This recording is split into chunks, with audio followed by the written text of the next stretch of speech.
will adapt and overcome.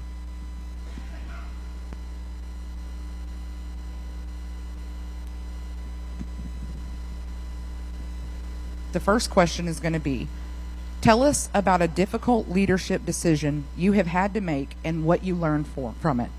Mr. Danny?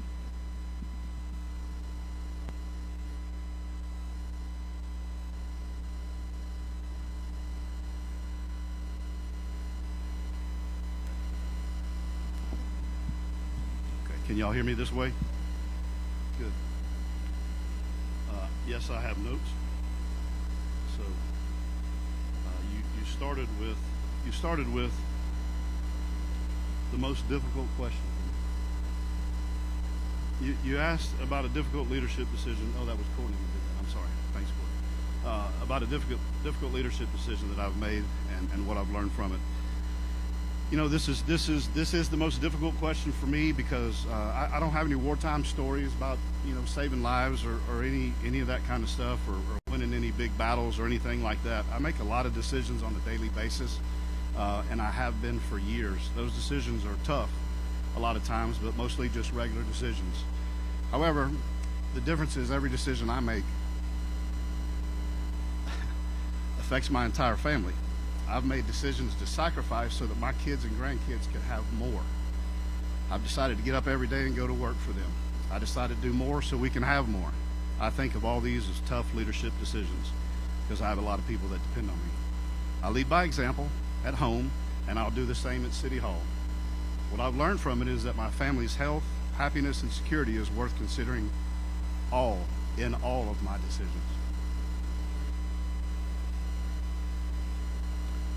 Pee-wee, you're up.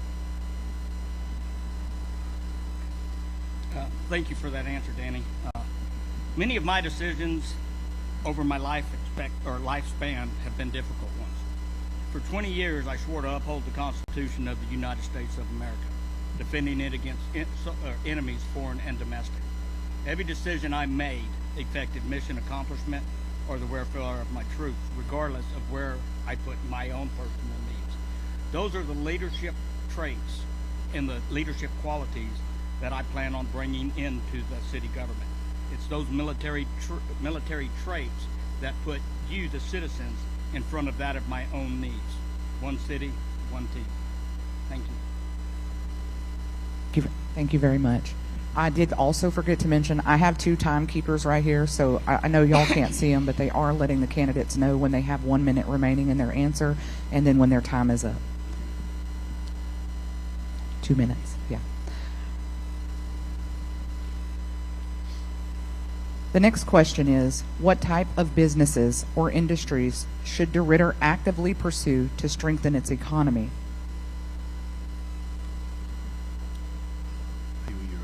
Okay. The 3 biggest businesses I would like to see DeRidder move into is advanced manufacturing. We've got to have something we can build here and ship out. We also need to specialize or look at getting a specialized fueling. And along with that, corporate hubs.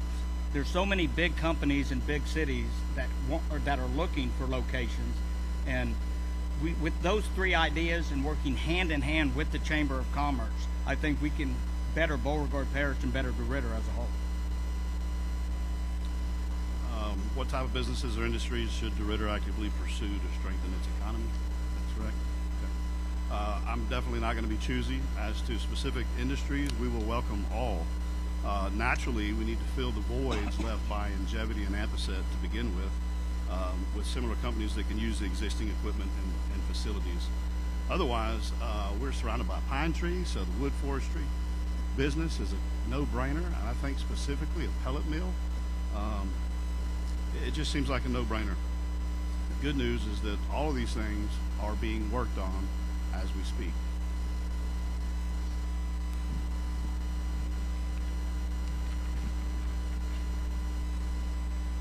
The next question is, what is one thing one of your opponents is right about?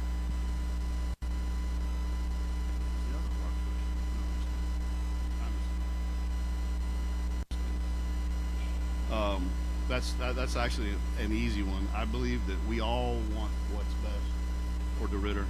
I think we all agree that our city has great people and even greater potential. Where we differ is how we think we should get there or how we're going to get there. But at the end of the day, I think that everybody running in this campaign truly cares about the city. Over. Well, Danny, I wish I would have went first because our answers are almost identical. One thing both of my candidates, our opposition, has done right, and that was to step up to the plate. For those of you that have never ran for a political office, it is a totally different game than being just a voter that pulls the curtain behind you. So for everybody in this room that has ran for a political office, I salute you. And Danny and Mike have both made that decision to put their family second at this time while they're running their campaign. Thank you. All right. The next question is, how do you balance economic growth with preserving the small town character that many residents value? Boy, you're giving me the hard ones now, I guess, huh? No. Balancing the city of DeRidder and futuring the growth of DeRidder, to me, that's actually a simple question. To build the city of DeRidder, when I become mayor, I'm looking at having a solid liaison, business liaison that works hand in hand with our Chamber of Commerce. Our Chamber of Commerce has avenues that I don't have as an individual, that we don't have as City Hall. So you have to have that position and basically, like I said, a hand-in-hand partnership with the Chamber. The Chamber offers a seat for the mayor for every one of their Chamber meetings. That seat will not be left vacated when I become mayor. Small businesses, we have to nurture the businesses that we have in place. We have to keep those businesses. I would love to implement a Buy Beauregard program that really focuses on the local businesses that we have here. To build a stronger DeRidder, we have to keep what we have, but we have to look to the future. I agree. Our small town character is a huge part of what is going to bring our growth. They go hand in hand. So we just continue doing, I think, what we're doing. The chamber relationship is very important. We've got to continue to protect our historic downtown, continue hosting community events. We have lots of events for people all the time. There's always something to do here. We just got to keep doing that. We can't ever take our eyes off of our local businesses. They are what keep us rolling, and then continue to keep our neighborhoods clean and safe. That's it. Thank you. Okay, the next question is, what is one area where the city is falling short that you believe needs immediate attention?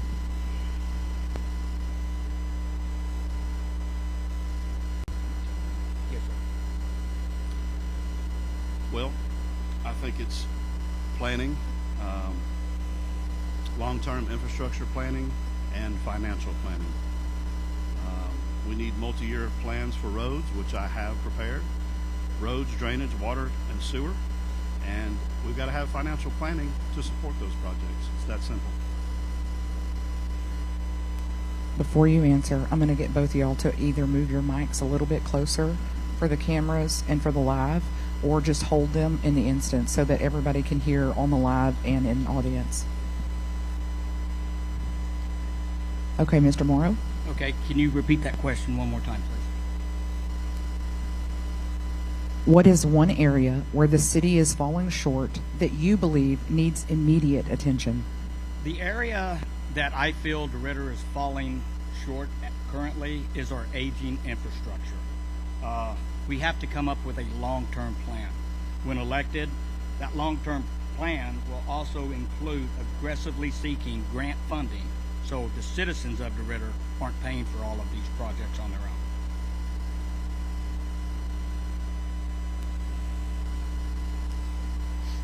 The next question, what steps would you take to attract new businesses while also supporting existing local businesses?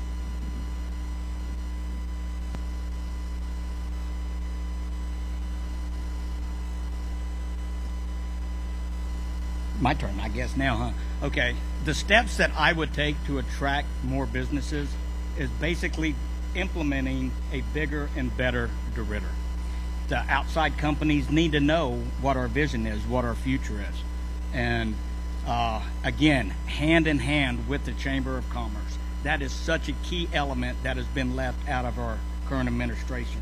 And you've got to partner with that, and then you will actually entice other businesses with a good infrastructure, a good platform for them to build on. It would allow them to come to Beauregard Parish. And what was the second part of that question? That was it. Okay, thank you. How to attract new business while supporting existing local business. You start with your infrastructure and your services. You need when these companies look at our area and they send these RFPs, these requests for proposals, the questions on those things they all start with infrastructure. They all start with how much water can I get, what volume can you produce, how much electricity can I get.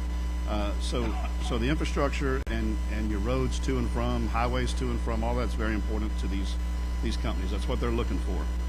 We need to streamline permitting. The permitting process for everyone. Right now, I can tell you our permitting process is convoluted. It's no good. Time out? No, you're good.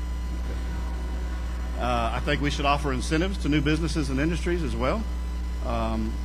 We do have an economic development board. We've also got an industrial board that can navigate that process for companies.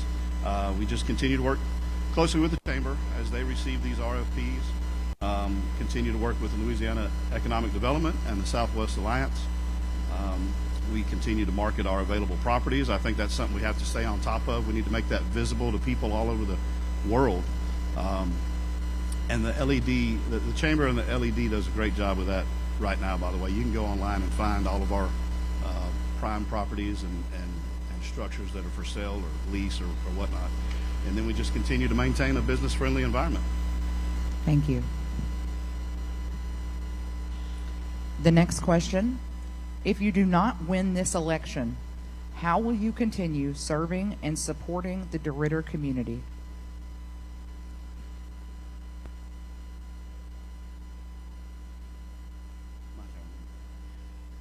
I don't have an answer for this one because not winning is not an option. If I don't win, I'll just continue to do what I've always done through business and civic club involvement, continuing economic development on my own, which is what I've been doing here for 20 years. My goal's never been a title. It's not about me anymore. It's about the direction of this city, and it doesn't matter what role I'm in. I'm going to continue to do the same things that I've been doing for the last 22 years that I've been back living here. Over. Well, just like Danny, Team Morrow don't plan on losing either.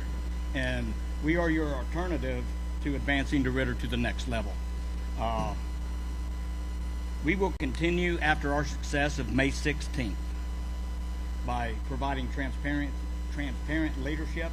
And let me back up a little bit because I personally cannot stand the word transparent. Transparent is a political word used by many. If you Google it, transparency also means clarity. We have to be clear. The citizens of DeRidder have to understand our government. Okay? So after May 16th, we plan on improving the city through clarity in our leadership, effective public service, providing the needs that the citizens of DeRidder need, and again, actively involvement within our community.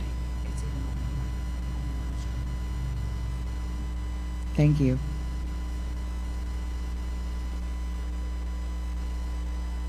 What is one area where DeRidder is doing well that you would like to build upon? One area that DeRidder is doing well at right now is the Elevate DeRidder platform. DeRidder has gotten pretty. I'm a firm believer if you put lipstick on a pig, it's still a pig. We have to fix what we own. We have to fix what's below the ground. Downtown area beautification is a must. Make it a town that we want to call home. And we have to continue and build upon fostering local businesses on our sporting activities. We can do better. DeRidder can do better. There's a lot of business owners out here, and I don't want to single out any of them. But I salute what this community has stood up, and they've actually made DeRidder a better place. I think we're doing a great job with our downtown revitalization and also all of our community events. I mentioned earlier there are so many things to do here. There's not a weekend where you can't find something to do here. So I think we're doing great there. We just keep doing what we're doing. Downtown improvements, festivals, community involvement that made our city more attractive and continue to bring people together. That's what we should be proud of. And just continue to do that. We're going to pause for just a moment. I'm going to get y'all to take the mics out of the mic stands. We're just having a little bit of live streaming. They're having difficulty hearing you on the live stream. So don't be afraid of it. Put it right in front of your face. Me and Danny will stay afterwards, and we can do it all over again. All right. I'm going to eat. Yeah. The next question. That's the last question. I don't know why that one's in there. All right. Sorry about that. The next question. Why are you running for mayor, and what makes you the right person to lead DeRidder at this moment? Yes, sir. Because I love this city. Put it right up to your mouth. Okay, I was Yeah. trying to swallow this Yeah. lump in my throat. I love this city. I really do. I love it with all my heart. And I think that we're at a fork in the road, and we've got to pick a direction to go. The way we're heading is not financially sustainable. And if we don't make a change now, the next generation is going to have to pay for it. The longer you stay going in the wrong direction, the more expensive it is to get back. What makes me the right person now is my experience. I am a 20-plus year business owner. I've already had the pleasure of being your public works director, and I've been honored to serve as your councilman at large for the last 4 years. I understand how the city operates. I understand infrastructure. I understand budgets and day-to-day operations. I also understand long-term planning. I know where our problems are. I already know where our problems are, and I know how to fix them, and that starts on day one. This isn't a learning opportunity for me, and I don't have to ask a bunch of questions. I'm ready to go to work, and I have the institutional knowledge to do it. Over. I'm running for the position of mayor to address many of the city's challenges, to improve its aging infrastructure and move us into the right direction. I want to provide better communication to all the constituents of DeRidder, regardless of your neighborhood, regardless of your location on where you live, regardless of your income. I'm running for the mayor for my children. I'm running for mayor for my grandchildren. And Danny, I could see how you got choked up too. This is our future, and we need to make it better. We need to make DeRidder better, a place that our kids, your grandkids, they want to come home to. I can look out in this room right now, and I can see kids that have left, graduated DeRidder High School, went to a college or a university, and have not come back. I want DeRidder to be a place our kids and our grandkids can come back to. Now, the second part of that question is what makes me the right person at this time? DeRidder needs somebody now that knows the community, knows all of the community. A leader that has problem-solving skills, and a leader that has true leadership traits. For 20 years in the United States Army, the Army instilled in me those leadership traits, the traits to make the hard decisions. The decisions, sometimes it's the hard right over the easy wrong. But for 20 years, the Army has beat that into my head. Whether it was combat or whether it was a training mission, the Army provided me that leadership. Now, as a problem-solving skills, for 14 years, I have owned a very successful multi-inspector franchise, home inspection franchise, in numerous locations. But it's that problem-solving skills of running a business that will make me the right man at the right time. Thank you.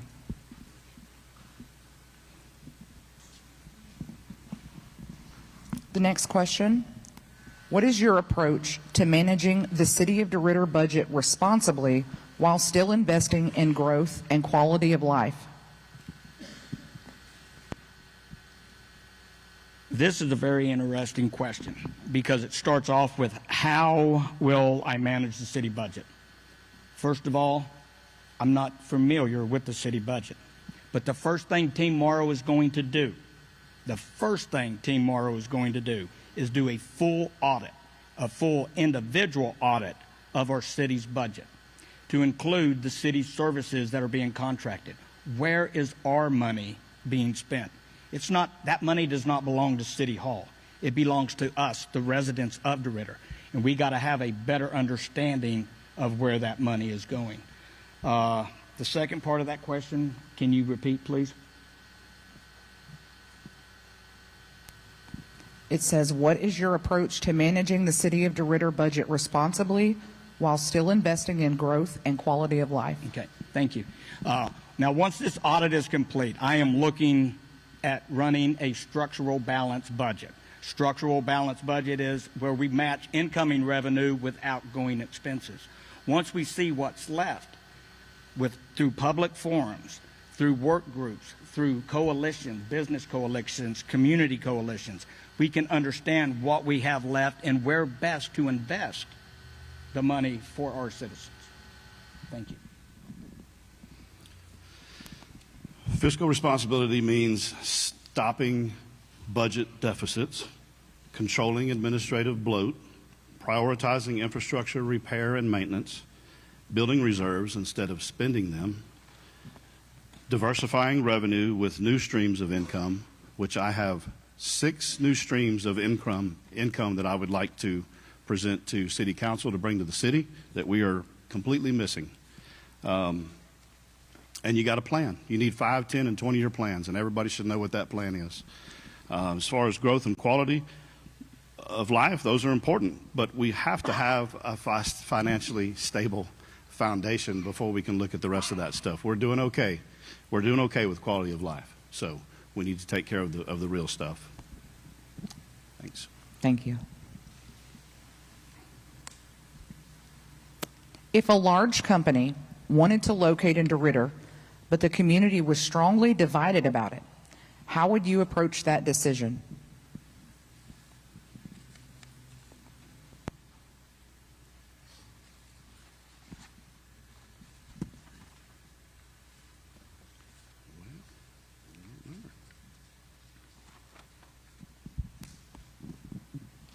Okay, well, I can't find it. But either way,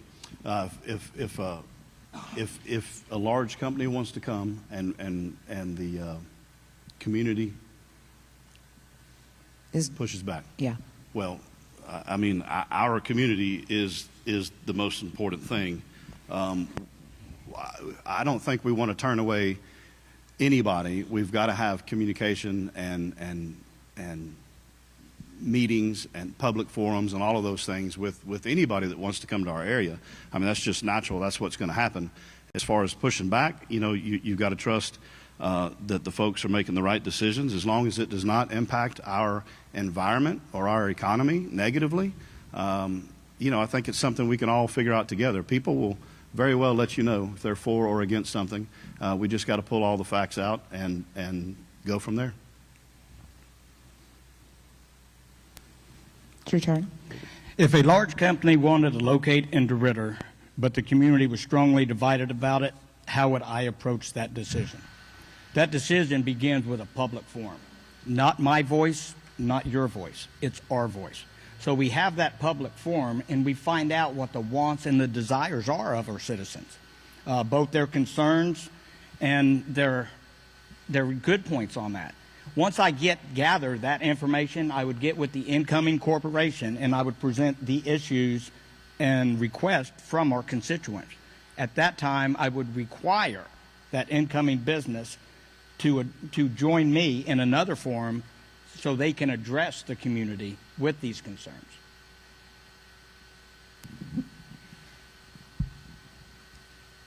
The next question. How would you improve communication between city government and residents? How would I improve communication between city government and residents? That's probably the easiest question you could answer, or I can answer. And the reason for that is just like this event today, you have to be in front of those citizens. You have to hold public forums. You have to listen to their wants. You have to gain their trust. Now, not only that, you have to build coalitions within the city, business coalitions, community coalitions, even religion coalitions. That way, the decisions for DeRidder are spread out much larger, and your word is getting out to the community. Bottom line is we have to put our community first, and these decisions aren't made behind the bricks and the doors of City Hall. Your city, your team. Improving communication between city and residents should be pretty simple. You know, council meetings we hold the second and fourth Monday of every month. Those are public meetings. Anybody is welcome. In fact, we invite you to come and ask questions and get on the agenda and ask whatever you need to ask. Our social media updates are plentiful. Budget should be explained in simple language, I think, for people. I think that the city needs to understand a little more about our budget and where the money is actually going. Our website is a good source for information. You can find just about anything you want on our city website. I think we need to implement some citizen request tracking. Just keep up with what people need and what we're providing. People don't get upset when they can see and understand what's going on. Another thing as far as communication that I want to do, and I don't know if Sheriff Hereford is here today, but the Sheriff's Department is here for sure. Once a year, and it may be twice a year, I think it's once a year, Sheriff Hereford sends out a mailer. And I mean, it is detailed as to everything they have done for the past year and their plans for the next year. It is a very detailed report. There's no questions to ask once you get done reading that mailer. And I think that is definitely something that I'll be implementing quickly. Thank you.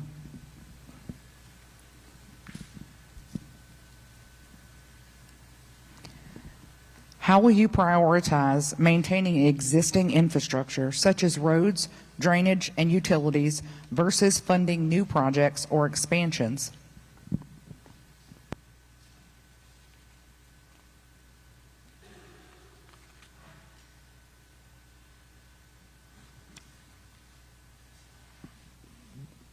Prioritize okay. Well, maintaining what we already have comes first. That's all there is to that. Before we start any new projects, we have to take care of what we have. Roads, drainage, water, sewer, police, and fire.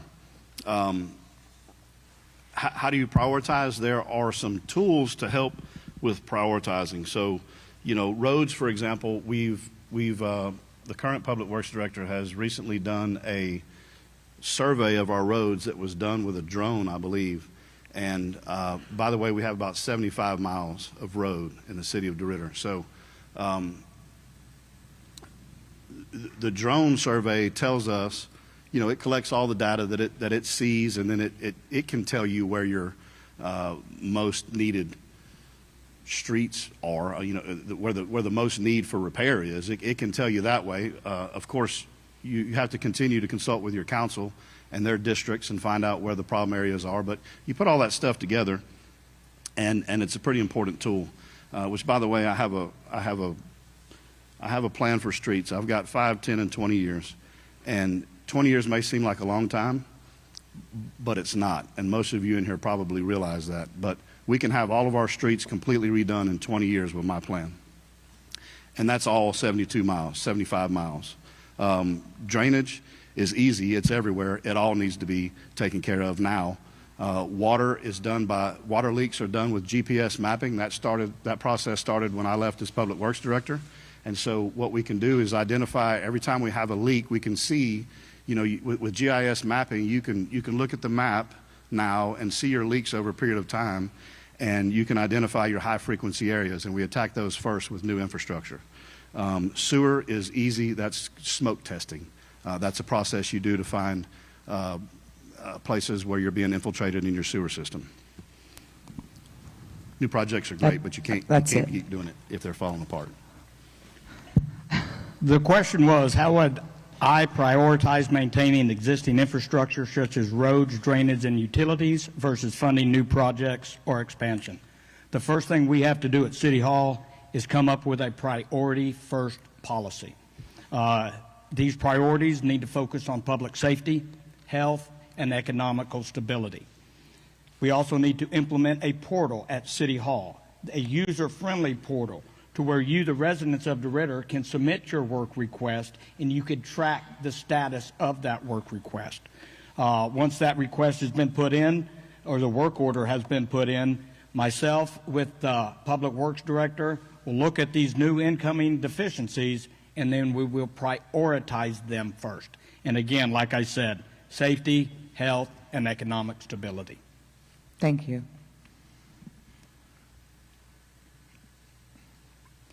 The next question. If faced with limited funding, what infrastructure projects would you consider essential and why? If faced with limited funding, what infrastructure projects would I consider essential and why? I'm going to go right back to my next answer, and that's prioritize safety, safety for our residents, health, and economical development. These priorities maximize our return on investment, ensures basic needs, and encourages the future growth of DeRidder. Faced with limited funding, what infrastructure projects would I consider essential and why? In this order: water, sewer, police and fire protection, roads and drainage. You can't live without water. That's number one. Those are the basic services that our city must provide. Everything else comes after that. Thank you. The next question. Where do you believe the city could operate more efficiently with taxpayer dollars? Ooh, do I get to go first on that one? You do. I'm going to give you all the abbreviated answer. Administrative costs and expenses to start with. I'm not going to get into what's being spent, but project planning and bidding is a big part too. We have lots of projects all year long. I know how to negotiate deals with contractors to save money. I think we need to work on training and workforce efficiency. We've only spent $10,000 this year on training, and we got a lot of guys that work in the city, a lot of men and women that work for the city. And in order for us to operate efficiently, these people need to know how to do their jobs correctly and efficiently. And my job is also to make sure they have the tools that they need to make that happen. Inventory control. I don't think the taxpayers know what we even have. I mean, we've got a yard over on 8th Street with all kinds of stuff laying around. We've got no idea what our inventory is, and whether that's scrap iron or old vehicles or new parts for sewer repairs and water repairs. We got to get inventory control. And then energy usage. That may sound silly to you, but we've paid $213,000 in 5 months to CLECO for electricity, or for electricity in general, not CLECO specifically. In electricity, we have spent $213,000 in 5 months for electricity, with another $100,000 on streetlights. Now, that doesn't mean cutting services. It just means that every now and then you got to turn off the light and turn the AC down before you leave. So, as simple as that sounds. Thank you. That question was, where do you believe the city could operate more efficiently with taxpayers' dollars? Again, once there's a full audit of the budget and expenses, we will maintain at City Hall a structured, balanced budget. That will be the key to our success. A long-term strategic plan of annual spending, improving operational efficiency, and involving coalitions. Again, the taxpayers need to know where their tax dollars are being spent. So once you involve that coalition of residents, budgeting priorities, and then follow it up with reporting on the outcome. If they don't know, they don't know. Again, I'm going right back to, it's not my city's dollars. It's not the council's city dollars. It's our city dollars. Thank you. The next question. Would you support raising taxes or fees, if necessary, to maintain city services, or should the city focus primarily on cutting costs and growing the tax base? Do I believe in raising current taxes, or should the city primarily focus on cutting costs and growing the tax base? In the current climate of not just DeRidder, not just the state of Louisiana, but the United States of America, the word raising taxes should not cross anybody's mouth. Families are concerned about the price at the pump. Families are concerned about their grocery bills. So raising taxes, that's out of the question. We must focus on our existing infrastructure instead of building new. We've got to streamline some services and expenses through shared service agreements. For those of you that don't understand the shared service agreements, I'm going to use the railroad tracks by Steins.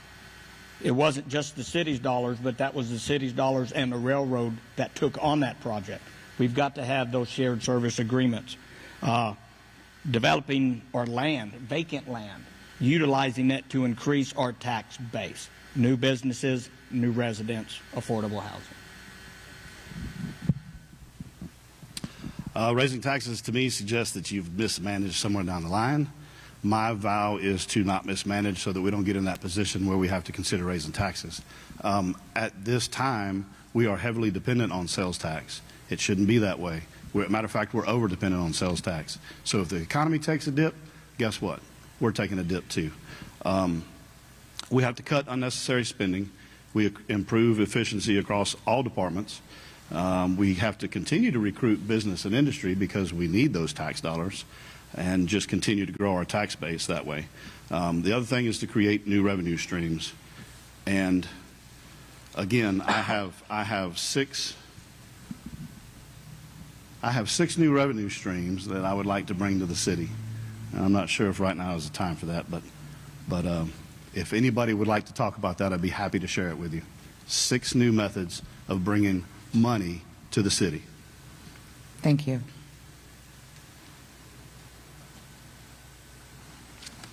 What do you believe is the biggest challenge facing DeRidder today, and how would you begin addressing it in your first year as mayor? That's me again. Well, we are currently budgeting deficits, and we're relying on reserves to make up the difference. That is not sustainable. I'll start addressing that on day one. And being a councilman has allowed me to study the budget, and so I already know where those problems are. I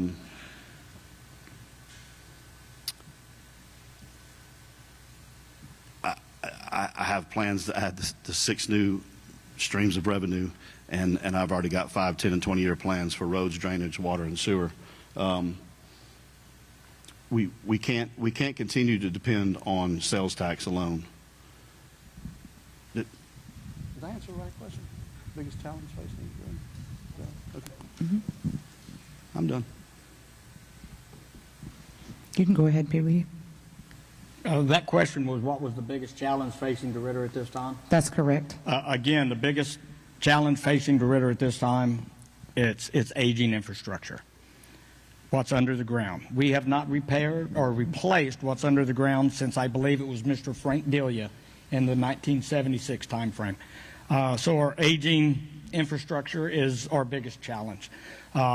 If we have a bad infrastructure, we're not going to be able to recruit new businesses. We're not going to be able to bring those businesses into the town, into the city that we call home. And again, how do we fix that? Through aggressive grant funding. Let's find those grants that are available to help us fix what we fix. So, thank you. Thank you. How would you work to ensure transparency and maintain public trust in city government? Transparency, you hit me with that clarity word again, didn't you? Again, transparency is a word I wish they would take out of the dictionary or remove it from all politics. But you have to maintain clarity. And to do that, again, it's all about informing the people. Town hall meetings, council meetings, Mr. Reynolds mentioned that. We need to change those town hall meetings to a time that's effective for the residents of DeRidder to attend. 5 o'clock, most people are just clocking out, driving home. So a 5 o'clock meeting is not good. Let's move it to a user-friendly time for the residents of DeRidder. Transparency, they've got to know where their tax dollars are going.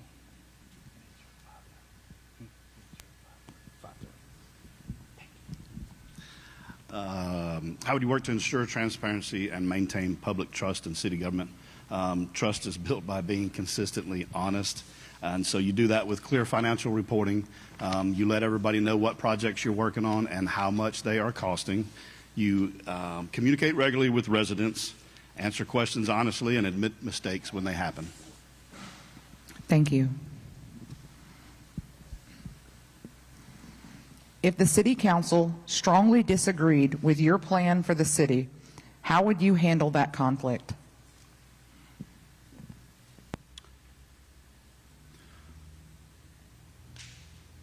Well, you know,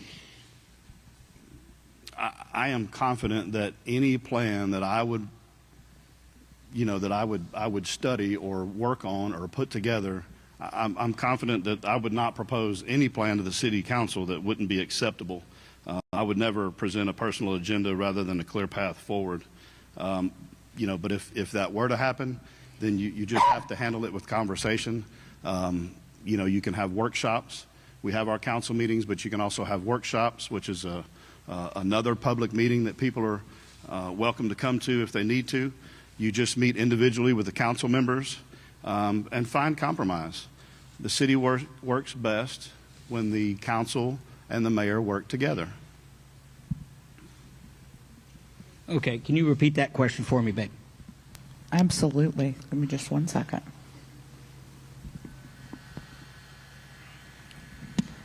If the City Council strongly disagreed with your plan for the city, how would you handle that conflict? Okay.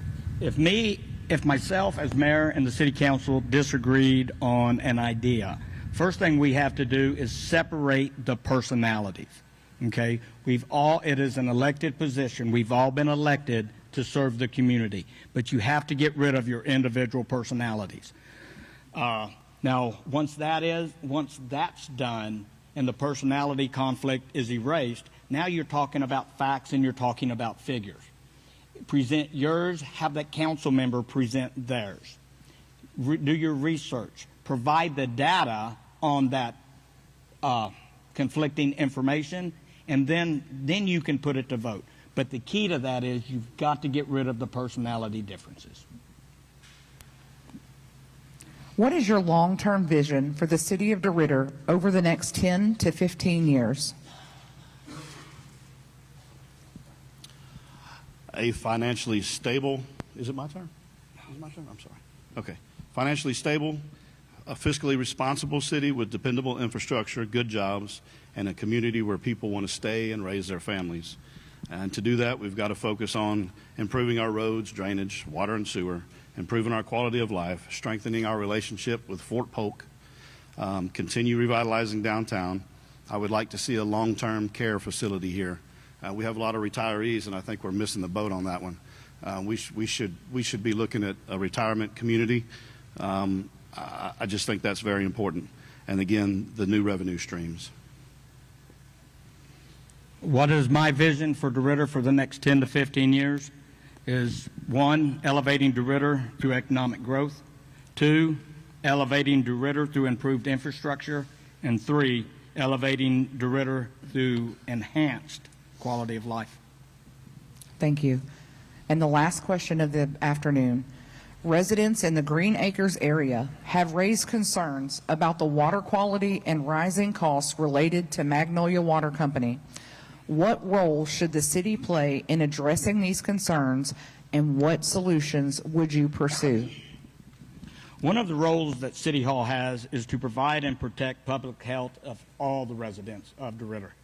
So with that in mind, and through the work with state agencies, we need to enforce strict compliance, ensuring that Magnolia Water is meeting, at a minimum, the state minimum standards for safe water. At City Hall, we should actually be the facilitator in the transparency between Magnolia Water and the residents of DeRidder. Every resident in DeRidder, whether you live in city limits or in Green Acres on a different water system, the city will ensure that you have safe water, sustainable water, and affordable water. And again, the city can't do this on its own. It's working with the state agencies that can enforce these standards. Save the best question for last, huh?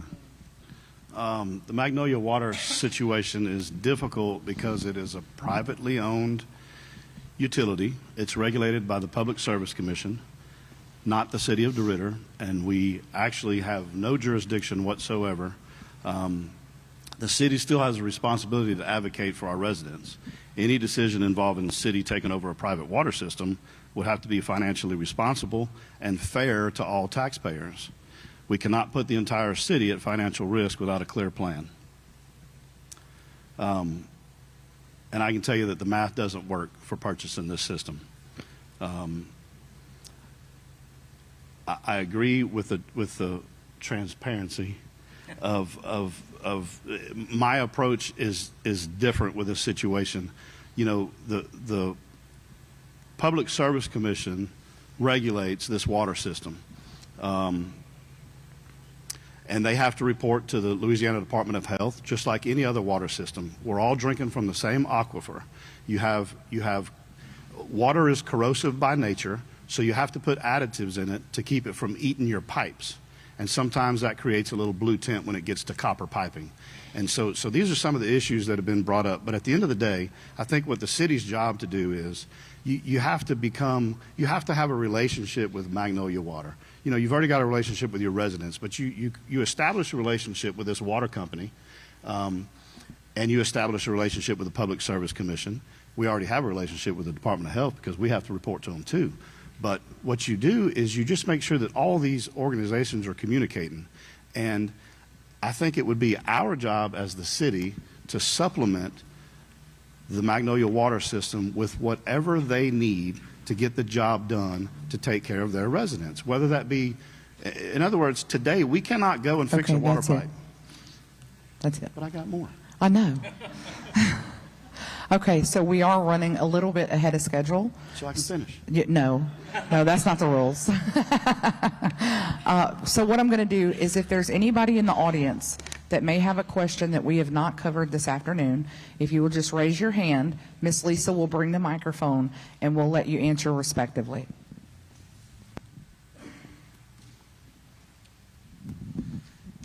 Good evening. Thank you.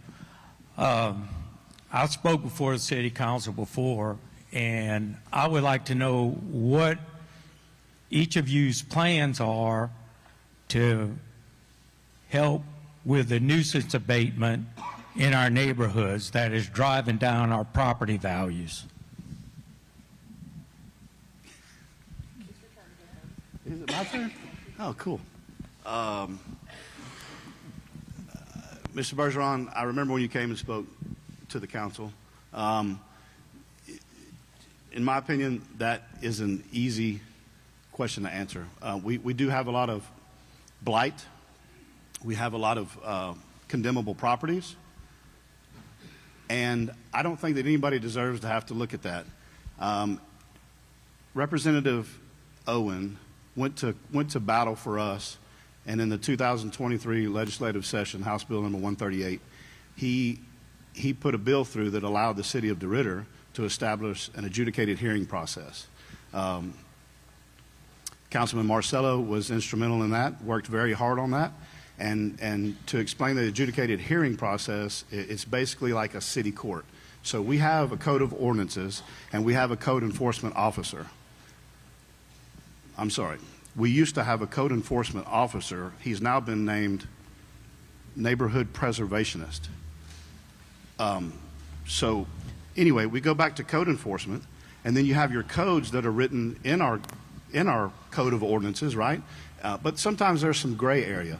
And so with Councilman Marcello's work, Attorney Charlie Lestage at the time, and Representative Owen, who I'm extremely grateful for the work he did, we were able to establish this adjudicated hearing process, and it has not, I think it just started up a month ago.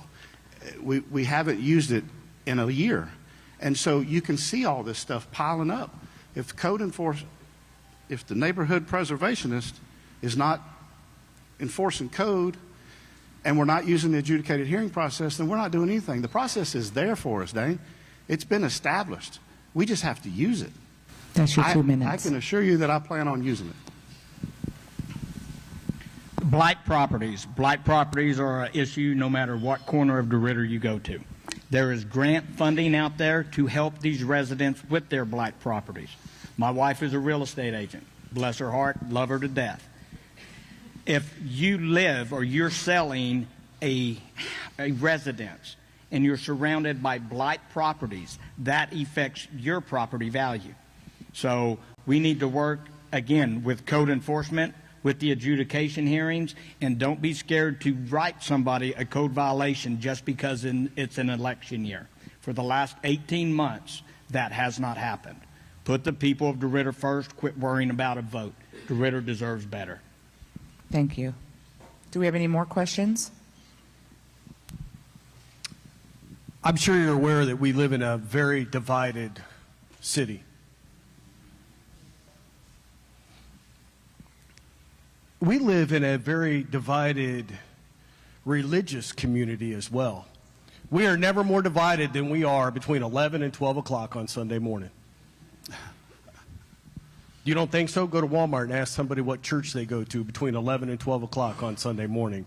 What can the city do to improve relationships among the churches or foster relationships among the churches instead of fostering division amongst its citizens? Because Sheriff Hereford, immediately following the hurricanes, brought all the religious leaders together and said, what do my citizens need?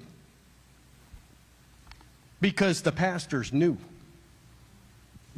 So what can the city, what avenues, what might even be available?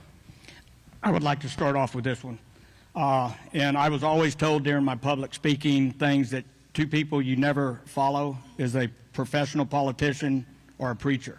So I'm stepping up and I'm going to follow the preacher.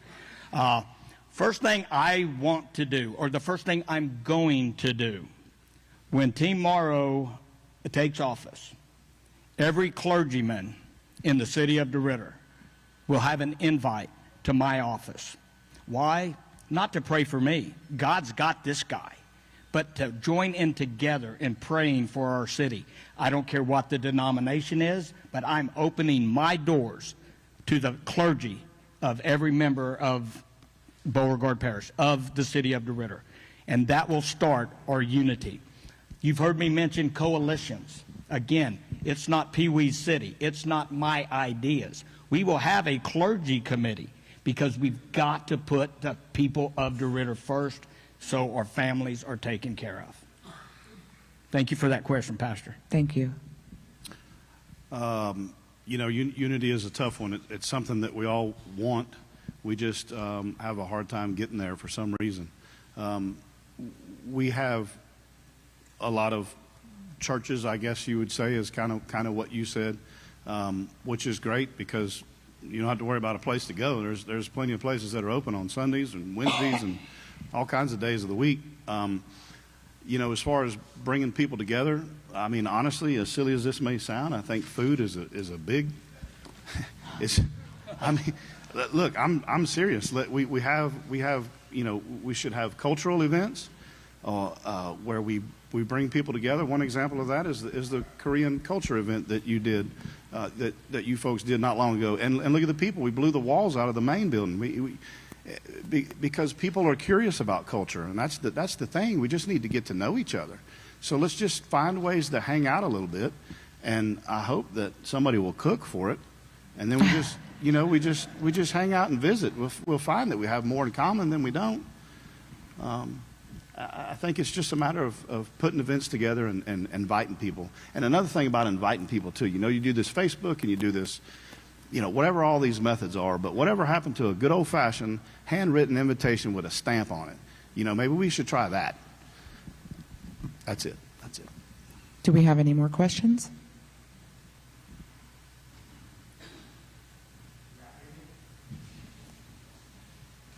My name is John S. Crossley, and I want to say to the candidates, we appreciate you taking out from your busy schedule for the questionnaire today, but I had two questions I need to ask. One is concerning the water, and one is concerning our young people. The first one with the water, I'm a resident in DeRidder. I was born and raised here, and I moved on the dead end at 409 East 5th Street, and I've had problems with water for like 30-some years. And I would go to the city hall, and I would talk to them. They would send the guys out to check the meters even before they got the ones that they supposed to read up into the office there. And they would always tell me that you don't have a leak. And Mr. John come out there one time, tried to help me with this problem. They kept telling me I had a problem in the commode, and I'm a little plumber. I know when the commode running. And they kept telling me I put dye in it. So one day I went up there, and the lady said, "Mister, it's a lady in the house, had a cat, and the cat was flushing the commode." I said, "Ma'am, don't start that with me. I don't have a cat, and the cat not flushing the commode." Then I went back up there one time. They said, "Well, you got a leak." And my water bill like $200, $300 sometime, $100 and something every month. And I kept going up there, talking to them. Well, to make the last third close, so they always told me, say, well, one lady said, "You got a leak because your water running all night when you sleep." I said, "Ma'am, I have to sleep at night. How my water going to be running all night while I'm sleeping?"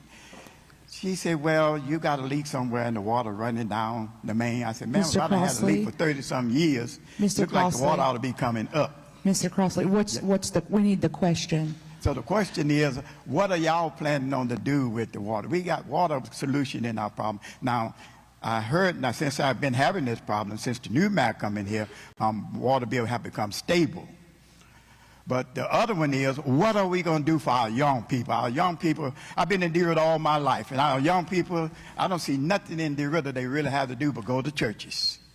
They got churches here. They had to go all the way to Lake Charles, Leesville, and all that to have a good time, and a lot of times when they go out there, we need to start doing something for our young people. Getting some industries in here where they can go to work and make some money. Most of our young people in DeRidder now are making $2,000 a year, or either $20,000 a year. So they need some help. So I'm trying to find out what you two candidates are planning to do to try to better DeRidder for our young people. I heard y'all talking about the young people. But I don't see no action going. When we get them in there, we don't see anything that we're doing to try to better, and not only young people, but our seniors. Our seniors are being beat on the head. They're not able to take care of themselves, and even the little money they got, they still got to pay. And then the government trying to still take that little money away from them. So I'm trying to find out, what are you two men trying to do to try to better this? Okay, so to clarify, the question is, they want to know what you're going to do about the water bill situation to stabilize the water charges, and what can you provide for the young people and the youth of DeRidder? First of all, thank you for the storyline, and thank you for your concern. I really appreciate that. As far as our water bills, the city currently knows that we have a faulty water meter system. That water meter system is being looked at getting repaired, which is a loss of revenue for the city. So we are in the process, and the city is in the process of getting that repaired.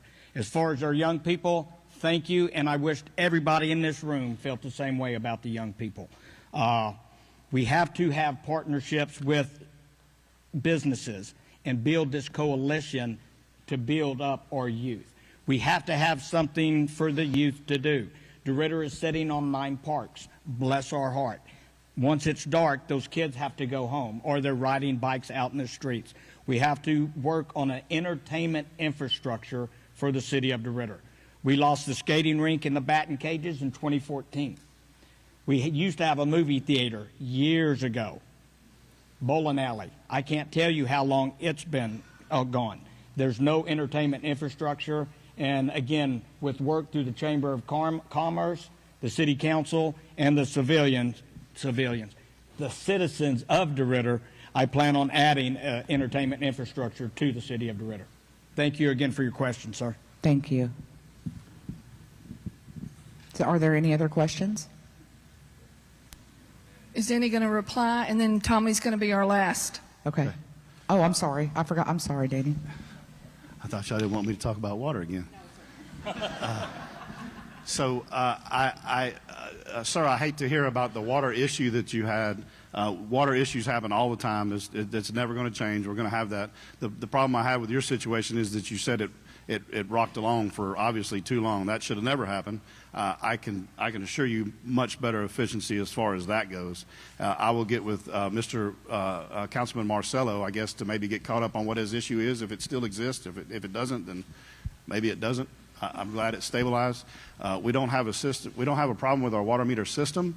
Water meter system is fine. Some of the water meters are no longer reading. That is a problem, and we'll be addressing that quickly. The problem is with the manufacturer. I can't sit here and tell you that I know where that stands right now with the city, but I do know that we have some meters out there that are only they're not reading, so we're only collecting a minimum charge on those. It's not like we're collecting zero. We are collecting a minimum, but we are losing revenue, no doubt, through that the broken water meters that we can't get replaced due to a manufacturing issue. The other question was about youth. I think there are a lot of things for youth to do around here.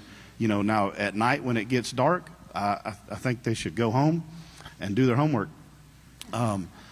But we used to have, that's what I used to have to do. They made me do my homework. But we used to have the Kingdom Center here, which I thought was a really good organization and took care of a lot of youth and taught them, basic skills, changing tires and etiquette and things like that, financial classes they used to do. And then it's not my place to speak on what happened there, but there is a new organization in that building, and they have suggested to the council that they're going to be providing youth activities. So we're kind of looking forward to seeing what they have to offer. But I agree, we should have stuff for youth to do. But I think we do a pretty good job there. This will be our last question. Thank you. Good evening, gentlemen.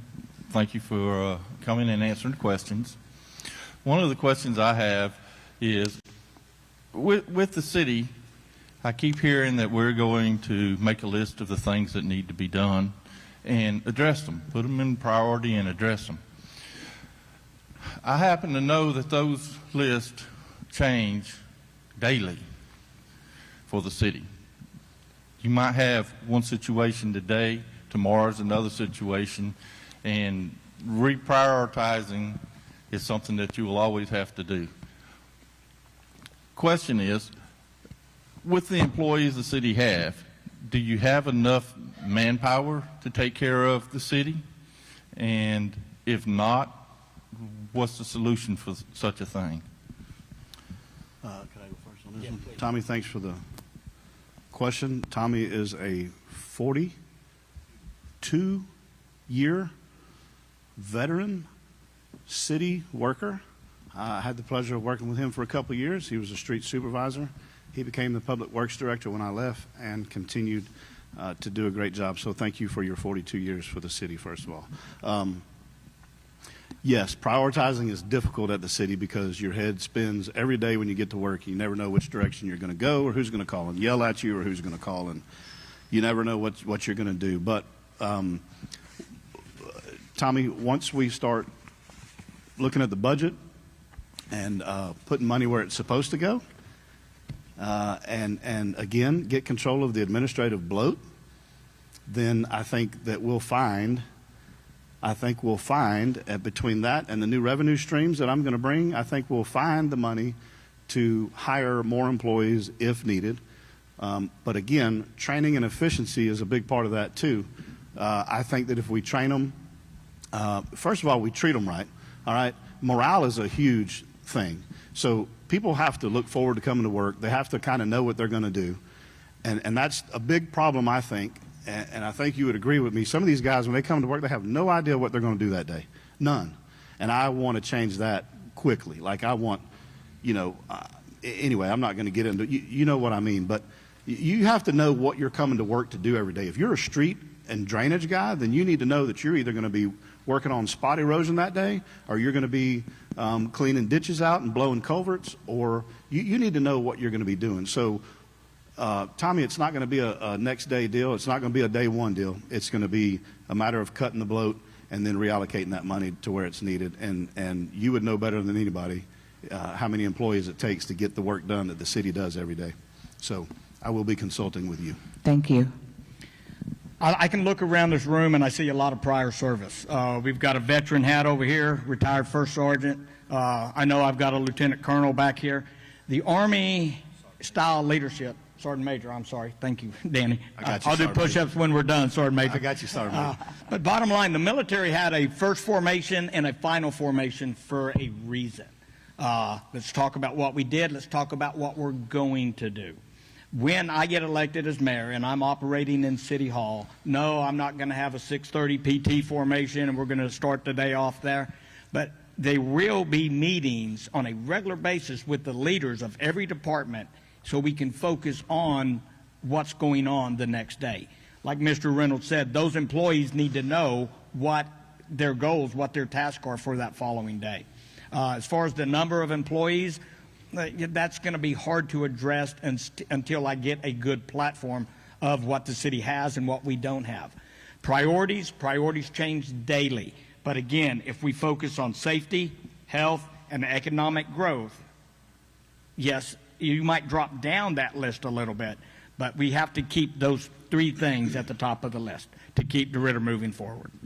Thank you. Okay, that concludes the questions. I want to say thank you all for having me here today.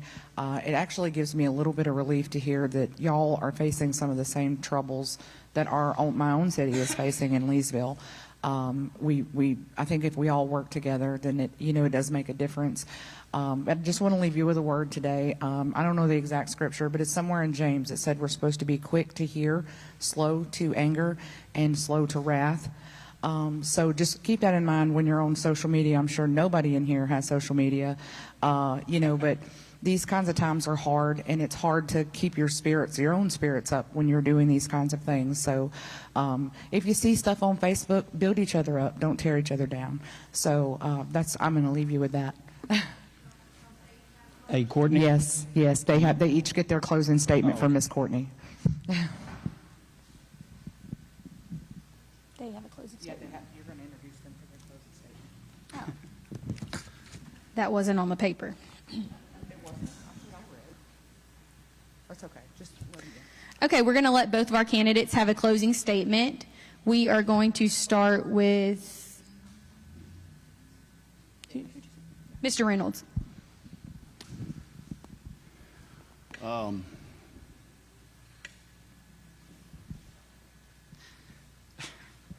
Quit looking at me, Crystal.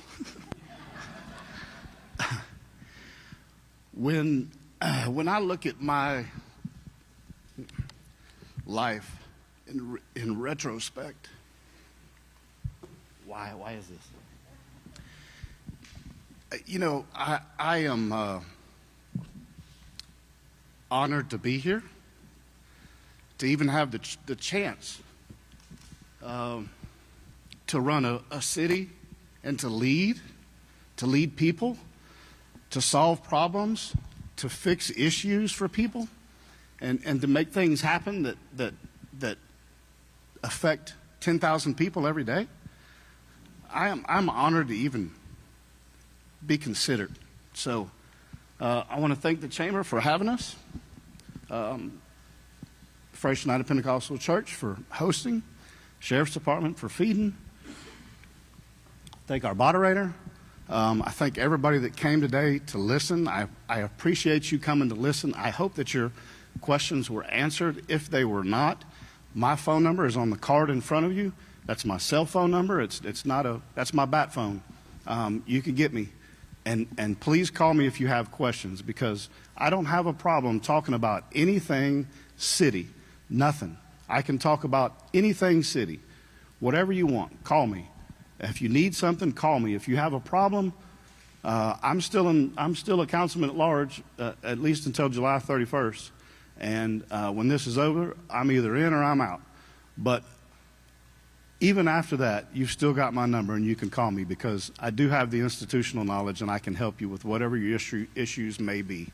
I'm the guy that lost by 10 votes last time. I'm not doing this for fun, because it's not fun.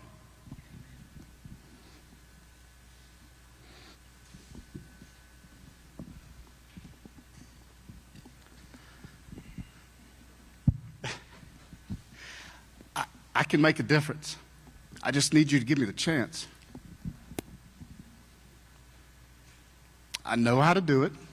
I've been there. I've worked with a lot of these people in City Hall already. I know where everything is. I know where the bodies are buried. I know what needs to be done, and I know how to do it. I assure you, I'm not blowing smoke. I need you to give me the chance. I need you to vote for me May 2nd through the 9th, May 16th, and let's just get to work on all the things that we talked about today. It's not that difficult. It's just not that difficult. I want to thank my wife. And that's it. I'm done.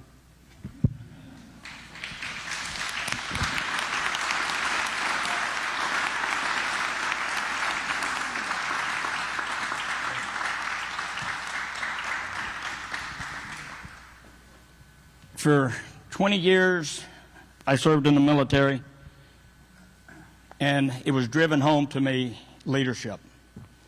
The process of influencing others to accomplish the mission by providing purpose, motivation, and direction. Before I get into that, I want to thank the Chamber, because without you guys, this event today would not have been possible. I would like to thank the audience out here, because without your attendance, this would not be possible. The man upstairs, because without his blessings, I would not be here today. But most of all, I would like to thank my wife and kids, because they have made me who I am today. They gave me the desire to make DeRidder better. I got a grandson back here with headphones on. He probably can't even hear me, but that's good, because he'll hold it against me. But I want to make DeRidder better for these kids. I want our kids to go to college, get that training, but I want them to come back. I can look around this room, and I know a lot of your kids. They moved off, and they've never returned. I got a daughter that lives in Houston. There's too much concrete for this guy to go down there and look at. So I see her when she comes home. This isn't about me. This isn't about anybody in this room. This is about the city of DeRidder. This is about our kids. So please get out and vote. Let's make DeRidder better. One city, one team, 44, vote, pull that curtain shut. Let's win this together. Thank you guys. God bless.